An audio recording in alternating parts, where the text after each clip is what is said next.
मर्यादा पुरुषोत्तम श्री राम के जीवन पर एक सवाल आज भी ऐसा है जिसे पूछकर बार बार लोग उनकी मर्यादा पर सोच पर सवाल उठाते हैं।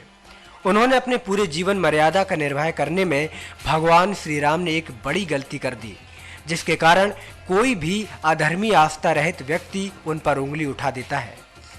भगवान श्री राम ने अपनी पत्नी सीता को एक धोबी के सवाल पर त्याग दिया था और तब गर्भवती मां सीता को जंगल में जाकर रहना पड़ा था। लेकिन पुराणों में कोई भी बात बेवजह नहीं होती। सीता जी के जंगल जाने और भगवान श्री राम द्वारा उनके त्याग के पीछे भी एक बेहद रोचक कहानी है। हम आपको बता दें कि मिथिला नगरी में जनक नाम के एक राजा राज करते थे। एक बार वो यज्ञ के लिए खेत जोत रहे थे, तो उसी समय धरती में हल से बनी एक रेखा में एक कन्या का जन्म हुआ और वो कन्या बेहद खूबसूरत थी, जिसे देखकर राजा बहुत खुश हुए और उसे अपने पास रख लिया। राजा की संतान नहीं थी तो राजा ने उस कन्या का नाम सीता रखा। धीरे धीरे सीता बड़ी होने लगी और एक दिन सखियों के साथ बाग में खेलते वक्त उन्हें तोता पक्षी का जोड़ा दिखा, जो कि एक पर्वत चोटी पर बैठा एक राजा और रानी का किस्सा कह रहा था। वो किस्सा भगवान श्री राम और माँ सीता के जीवन का था और वो कह रहा था कि पृथ्वी पर एक विख्यात राजा होंगे जिनका नाम होगा राम। वो बहुत सुंदर होंगे और उनकी एक बहुत खूबसूरत महारानी होगी जिनका नाम होगा सीता। श्री राम 11,000 सालों तक राज्य करेंगे और वो श्री राम और जानकी धन्य है। वो तोते का जोड़ा श्री राम जानकी की महिमा का वर्णन कर रहा था। माँ सीता ने उनकी बातें सुनी और उन्हें प्रतीत हुआ कि वो दोनों उन्हीं के बारे में बातें कर रहे थे। मानव स्वभाववश वो इस बारे में और जानने सुनने के लिए व्याकुल हो उठी और उन्होंने अपनी सखियों से उस पक्षी जोड़े को पकड़ कर लाने को कहा। माँ सीता की सखियां उस पर्वत पर गईं और उस पक्षी जोड़े को पकड़ लाईं। सीता जी ने उस पक्षी जोड़े से कहा, तुम दोनों बहुत सुंदर और प्यारे हो, डरो नहीं। ये बताओ तुम कौन हो और कहां से आए हो? जिनकी तुम बात कर रहे हो वो राम और सीता कौन है और तुम दोनों को उनके बारे में जानकारी कैसे मिली? माँ सीता व्याकुलवश उन दोनों से पूछने लगी। माता सीता के ऐसा पूछने पर उन दोनों ने बताया कि वाल्मीकि नाम के एक बहुत बड़े महर्षि हैं, हम उनके आश्रम में रहते हैं।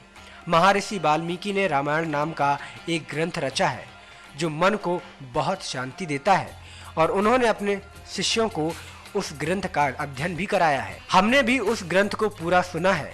उसके बाद वो दोनों रामायण के पात्र राम और जानकी के बारे में बताने लगे। उन दोनों पक्षियों ने श्री राम और उनके भाइयों के जन्म की कथा बताई। उन्होंने बताया कि तप के प्रताप से भगवान विष्णु मनुष्य का रूप लेकर प्रकट होंगे, जो कि राम लक्ष्मण भरत और शत्रुघ्न रूप में अवतरित होंगे। कालांतर में श्री राम महर्षि विश्वामित्र और अपने भाई लक्ष्मण के साथ मिथिला आएंगे, जहां वे भगवान शिव का धनुष तोड़कर सीता से शादी करेंगे। माँ सीता को ये बातें बताकर दोनों तोता पक्षी जाने की बात कहने लगे, लेकिन माता सीता को वो भाग गए और माता सीता के मन में अभी और भी सवाल उठ रहे थे। उन्होंने उन पक्षियों से और सवाल किए, श्री राम के बारे में और अधिक जानना चाहा। इस पर शुकी समझ गई कि यह स्त्री स्वयं सीता है। उन्होंने पहचान कर वह प्रेम पूर्वक श्री रामचंद्र के बारे में बताने लगी। उसने श्री रामचंद्र का बहुत खूबसूरत वर्णन किया और फिर पूछा कि हे देवी तुम कौन हो? पक्षियों की बातें सुनने के बाद सीता जी ने अपने बारे में बताया और कहा कि मैं राजा जनक की पुत्री जानकी हूँ।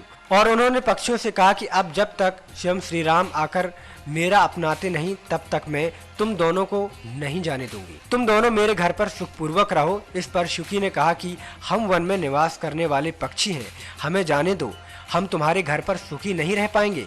मैं गर्भवती हूँ और मुझे अपने स्थान जाकर बच्चे पैदा करने हैं, इसके बाद मैं तुम्हारे पास आ जाऊंगी। लेकिन सीता जी ने उन्हें नहीं छोड़ा। इस पर सुख पक्षी ने भी उनसे प्रार्थना की और कहा कि मेरी पत्नी को छोड़ दो, यह गर्भवती है और जब यह बच्चे को जन्म दे देगी तब मैं इसे आपके पास स्वयं लाऊंगा। लेकिन माता सीता ने मोहवश उसकी बात नहीं मानी और सुख पक्षी से कहा, तुम चाहो तो जा सकते हो, लेकिन इसे मेरे पास रहने दो, मैं इसे अपने पास बहुत सुख से रख पाऊंगी। सारे प्रयासों के बाद भी जब सीता जी ने उसे नहीं छोड़ा तब निराश शुकी ने कहा कि योगी लोग सही कहते हैं, किसी से कुछ नहीं कहना चाहिए, मौन होकर रहना चाहिए। अगर हम यहाँ पर्वत पर बैठकर बात नहीं कर रहे होते तो शायद ऐसी स्थिति नहीं आती, इसलिए मौन रहना ही ज्यादा अच्छा है। इसके बाद शुक ने भी अपनी पत्नी की मुक्ति के लिए निवेदन किया और कहा कि उसे छोड़ दें, लेकिन सीता जी ने उसे नहीं छोड़ा। दुखी शुकी ने माँ सीता को श्राप दिया और कहा कि जिस तरह तू मुझे इस समय अपने पति से अलग कर रही है, वैसे ही तुझे भी एक दिन गर्भवती होकर अपने पति से श्री राम से अलग होना पड़ेगा। और इतना कहकर पति वियोग में उस शुकी ने प्राण त्याग दिए।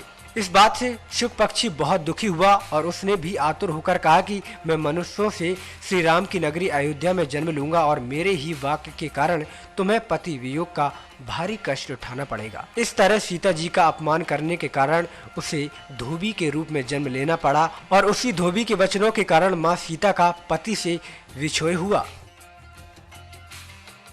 नेक्स्ट 9 न्यूज रूम से विनीत राय की report. Subscribe now to receive new updates, reviews and news.